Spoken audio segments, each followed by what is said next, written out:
Le président du Bélarus, Alexander Loukachenko, est souvent qualifié de dernier dictateur d'Europe. Il dirige son pays d'une main de fer depuis 1994, mais rejette les accusations de dérive autoritaire. Alexander Loukachenko assure que son pays change et se félicite d'une certaine ouverture vers l'Ouest et plus particulièrement vers l'Union européenne, tout en justifiant sa proximité avec le grand frère russe. Monsieur le Président, bienvenue sur Euronews. Tout d'abord, je voudrais évoquer les relations entre l'Europe et le Bélarus, relations qui se sont réchauffées. Prague accueillera en mai un sommet de partenariat oriental. Viendrez-vous à Prague? Notre intérêt pour les relations avec l'Union européenne ne fait aucun doute. Je vais vous donner un exemple. L'an dernier, jusqu'à novembre, notre chiffre du commerce extérieur se montait à 22 milliards de dollars, un excellent chiffre pour l'Union européenne. Le chiffre se monte à 35 milliards avec la Russie. C'est très important, mais il y a quelque chose d'encore plus important.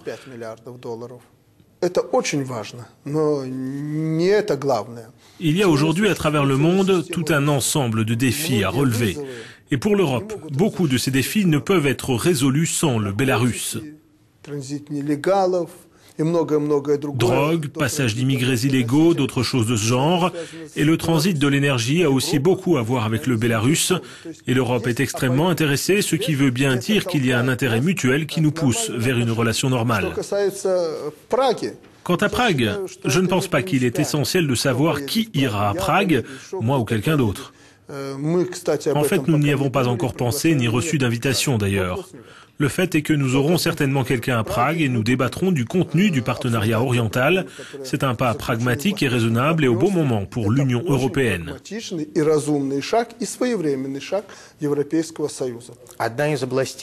Les domaines où les différences entre le Bélarus et l'Union européenne semblent les moins faciles à réconcilier sont ceux de la liberté de la presse, du caractère démocratique des élections et du statut de l'opposition.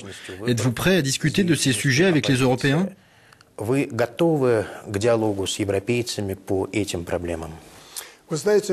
savez que nous avons réfléchi à ces questions.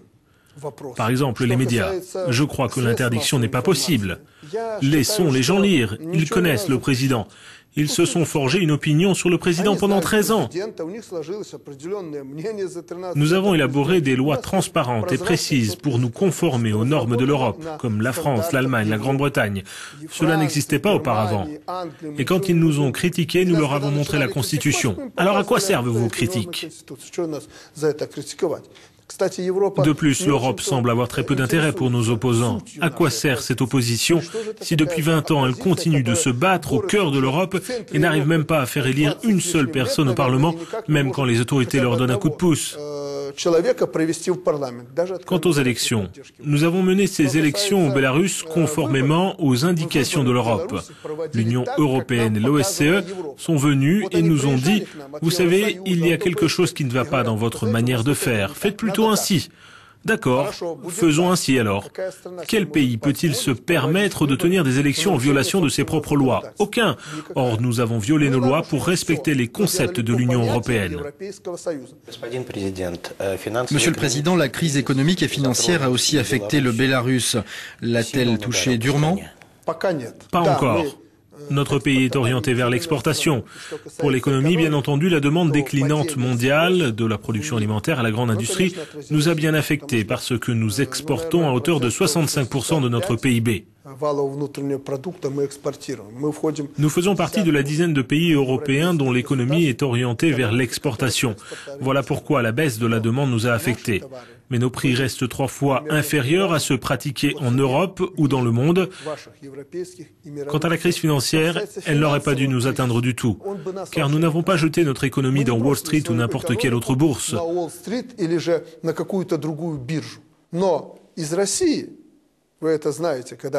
Mais elle nous a un peu touché via la Russie, quand les Russes ont fait la queue devant leur banque pour échanger leurs roubles en dollars et en euros. Alors nous avons utilisé une partie de notre réserve d'or pour soutenir notre monnaie. Nous avons dû dévaluer notre monnaie de 20% pour obtenir, entre autres, les crédits du FMI.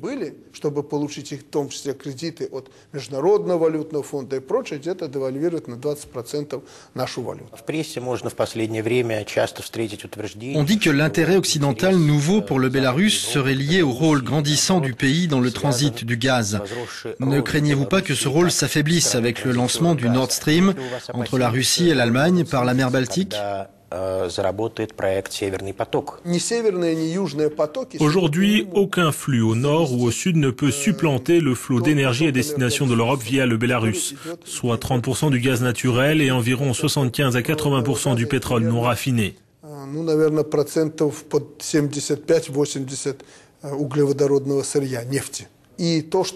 Pour l'Europe, l'essentiel du pétrole passe par le Bélarus.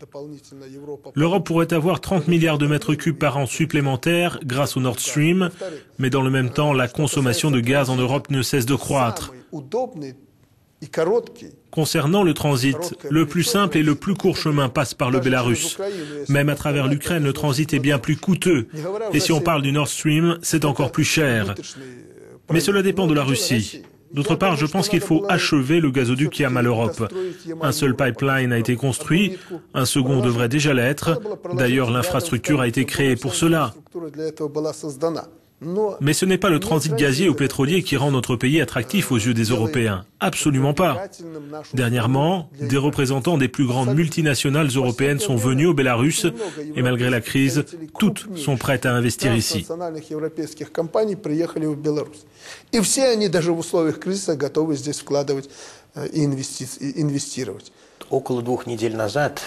Monsieur le Président, il y a environ 2 semaines, les agences de presse, citant des sources officielles russes, rapportaient que le Bélarus demandait à la Russie un prêt de 100 milliards de roubles. Selon ces informations, la Russie pourrait conditionner ce prêt à une reconnaissance de l'Abkhazie et de l'Ossétie du Sud.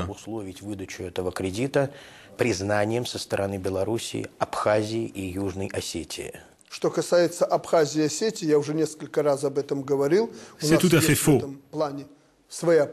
Tout en respectant l'Abkhazie et l'Ossétie du Sud, j'ai déjà dit que nous avions notre propre position sur cette question. Nous refusons toute pression de la part de l'Europe ou de la Russie.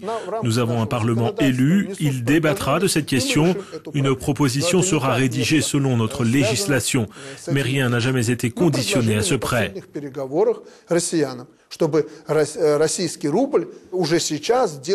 Au cours de nos dernières négociations, nous avons proposé aux Russes qu'ils prennent les mesures nécessaires afin que leur rouble devienne une véritable monnaie régionale. Faites-nous un prêt pour que nous puissions commencer à régler notre approvisionnement énergétique avec cet argent.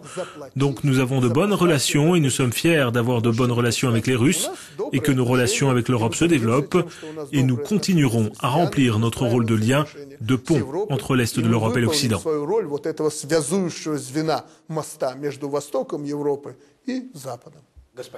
Monsieur le Président, merci beaucoup pour cette interview.